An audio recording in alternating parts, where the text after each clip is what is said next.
Chapter 77. One look at the angles and you know it's dislocated. The plot of the movie moved forward layer by layer, making it exciting. In recent years, stories about lovers that they missed when they were young, and how they look back on their memories and regrets after many years, had directly attacked the hearts of a generation. Moreover, youth had a strong cast. Even Mr. Su, who had been appearing less and less on the screen in recent years, was in the cast. It could be said that it had become popular before it even aired. Jie Yishan had participated in the filming, so she had naturally read the entire script. However, she had only been there for a day, so she had not seen the entire scene. It was still very shocking to watch it in the cinema. In the second half of the movie, the male and female lead couldn't help kissing. It was the most heartwarming moment of the movie. Jie Yishan smiled at Su Jingting when she saw this. She deliberately lowered her voice and whispered into Su Jingting's ear, "I finally know why you didn't want to act as the male lead. There's something you don't want to do." Su Jingting was famous for not being afraid of any intimate contact with any artist. He would rather break the contract than compromise. Su Jingting smiled and did not explain.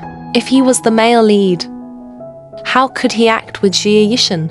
If he was playing the male lead, it would be a small matter if the kissing scene was stopped at any time.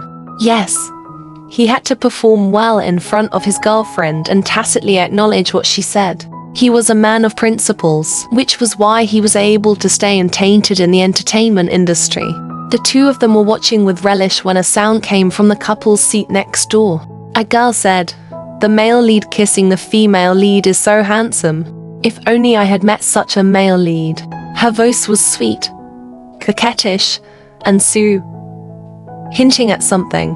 The couples in the movie theater were not very old and were very curious about love. Jie Yishan thought that the next scene might be similar to the plot in the movie. She was already debating whether she should cover her ears or Su Jingting's ears.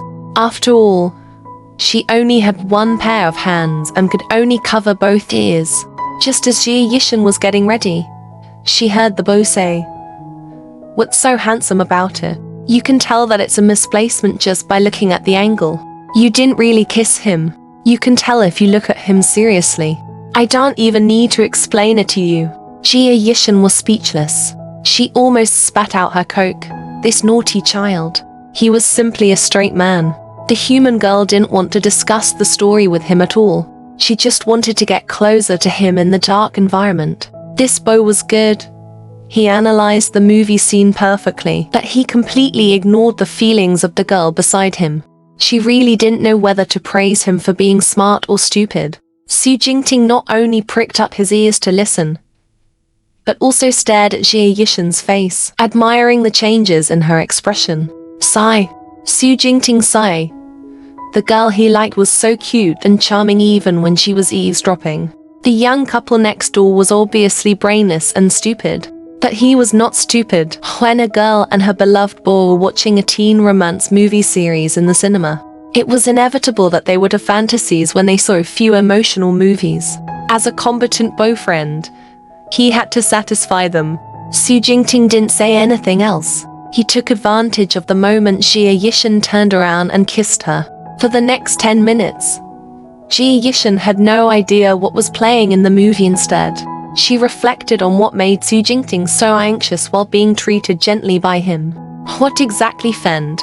She never expected that Su Jingting's ability to draw inferences was so strong that he could associate her with a corner of the story.